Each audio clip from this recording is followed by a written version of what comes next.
Hello everyone, welcome back to my channel. I hope you're all doing well and staying safe. So today's video is pretty straightforward. I'm going to be dabbling into the digital art world. Now before we get started, I just really quickly want to address that little blue button and line that just disappeared.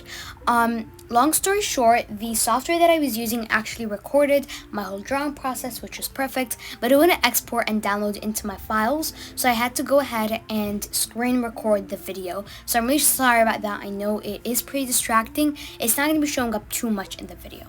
But without further ado, let's get into today's video, trying digital art for the first time. Now, I recently got the new iPad Pro 12.9 inches. I will leave a picture of how that looks, along with the Apple Pencil. And I've been really enjoying them, and I knew I just had to create some digital art with it. I've never and literally never done any digital art, any type of digital art. If you count pixel art as digital art, then I have done that, but literally other than that, I have never ever done any digital art. So I was really excited for this. Now, I knew that I didn't want to focus too much about the drawing I was making, but focus rather more on the technique and the and just experimenting with all the brushes and all of that when it came to the drawing. So I thought the best thing I could do was find a Draw Us in Your Style challenge and do it. And the one that I ended up going with was Erica the Goober's 220k Draw Us in Your Style challenge. I will leave a picture of how that looks on the screen. And she's an amazing artist, Instagram artist, and YouTuber, so definitely do check her out. I'll leave links where you can check her out. So the first thing I discovered and kind of really loved was layers with digital art. Now when it comes to traditional art, let's say I am creating a drawing and I have a really awesome sketch, but then I go ahead and ink the drawing and color it. That sketch is gone. That's it. Boom. Done, you know.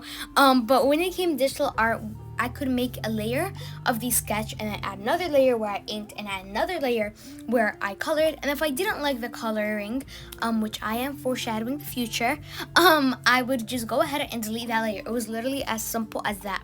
So I really enjoyed that freedom I had. I didn't have to worry about, oh, I'm too scared I'm gonna ruin the sketch or something like that, which is something that I do worry about a lot when it comes to digital art. Now, another thing I really do worry about when it comes to traditional art is the coloring itself. A lot of times I won't like how the coloring turned out, or like I'll get an outline that was really bugging me. But the great thing with this was just the undo button, and that's actually what I did right here. As you can see on the screen, I wasn't really happy with the coloring, and I decided I was going to do this drawing all black and white. Now, if it was traditional art, then I would have had to just stick with the coloring. I wouldn't be able to change it because once I lay something down on paper, that's it. I cannot change it. So I really did love that freedom with digital art.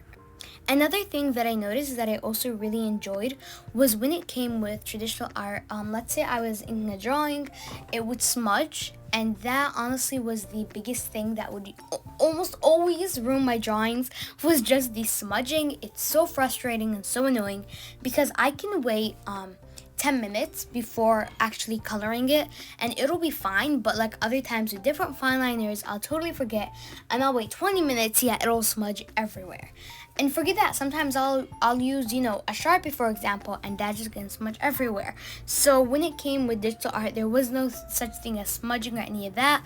I could blend, which is called the smudging tool, but I don't really consider that smudging, just like how I'm blending the nose right now. You might notice that I did not do like my usual type of eye. My usual type of eye would have been a gradient with just that like square of highlight. But I want to try something new, and I actually really love this eye. So I think I'm going to be using it a lot more often.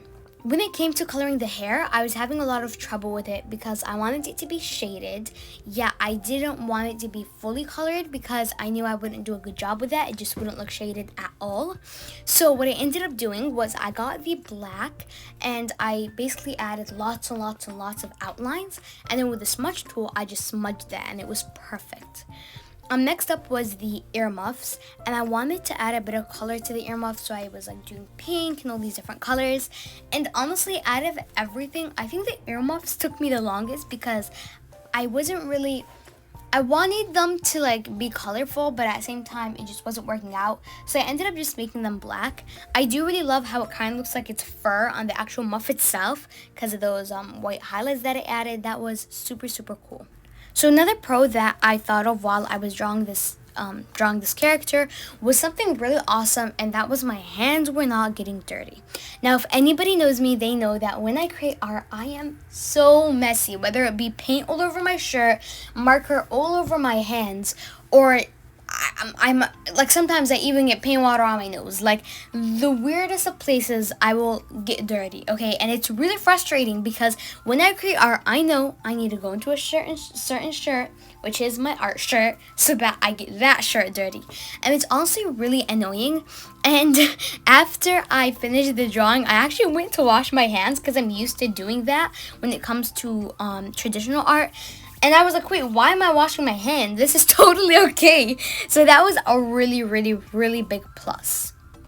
Another thing I really loved about digital art was that when it comes to traditional art, I have to be in a certain place to create, the actual piece of artwork. For, if I film it, for the lighting, for everything, I need to make sure the cameras are all in place. And, it can be kind of overwhelming and just frustrating, especially if the lighting isn't right or something like that.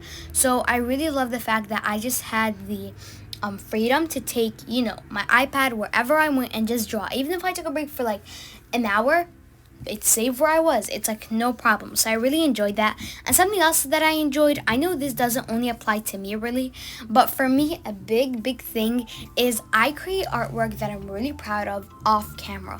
And it's really frustrating. So when I actually created this piece, I wasn't screen recording my screen. So I got really upset. Oh, this should have been the video for the digital art.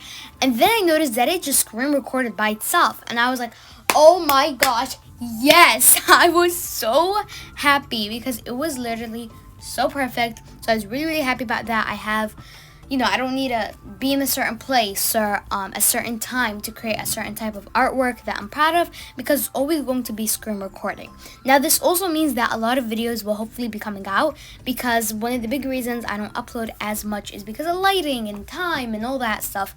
With an iPad, it'll be a lot easier.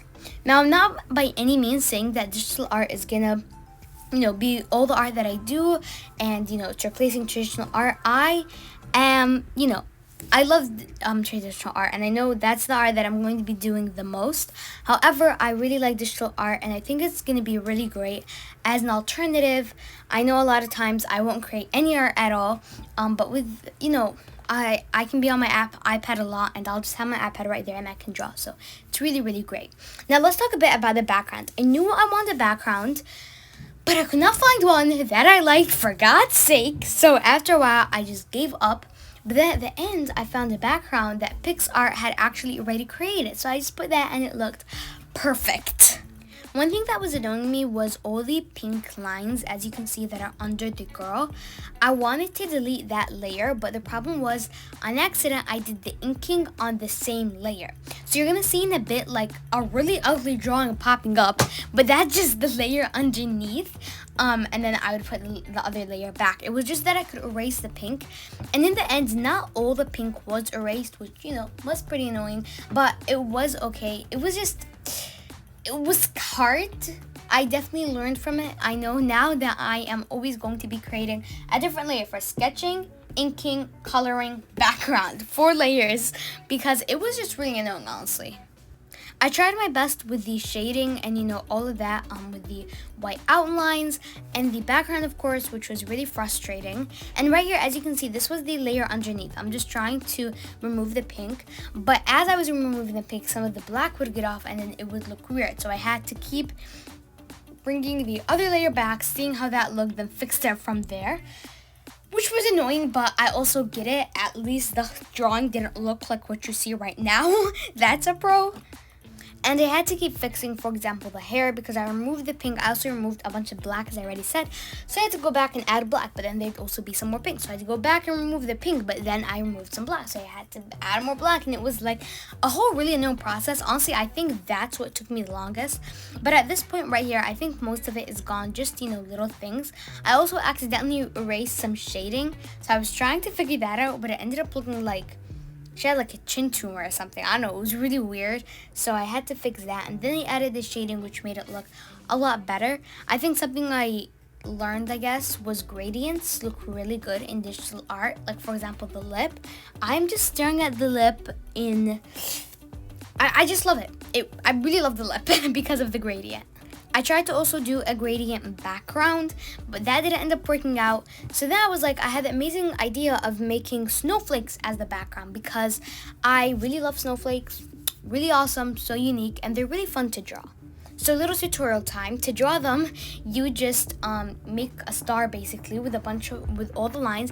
Then you add little buds in each line. So 1 bud, 2 bud, 3 bud, 4 bud, and you should end up with a bud at each side, and at the top just 1 bud in the middle. I might make a tutorial on this sometime soon, just, you know, just for fun. This is how I draw snowflakes. They don't look that good all in black, but then when I added all the highlights, they looked a lot better. And the ones that, for example, I didn't color in all the way, they looked a lot better than the ones that were just pitch black. So that's just a little suggestion I have for you. And of course, the more mistakes you make with the snowflakes, the better, because no snowflake is the same. No snowflake is gonna be perfect. They're all unique in their own way, and that's what makes them amazing. It did take me a while, I won't lie, for the snowflakes. It took me a long while just finishing them all up, because there were quite a bit, and I really wanted to make sure they looked really good and all that. And especially this one that I'm working on right now, I kept messing up, and it was so annoying. I had to keep doing it over. I actually cut out how many times I did it over. I think I did it over like 7 times. But it was finally done, and then I did the last 2. Originally, I was gonna keep the white background that you see right now, but then when I went to finish the drawing, there was this button that said Add Background. So I clicked Add Background, and then I ended up choosing this background right here that I really liked, and I just did some touch-ups, and that's how it turned out. Overall, I really enjoyed doing digital art, and I definitely think I'm going to be using it a lot more often. I'm really happy that I have an iPad Pro and an iPad Pencil, and yeah, thank you guys so much for coming along, watching the video and all that. Please subscribe. I'm really trying to hit 1K, and have an amazing rest of your day. Bye everybody.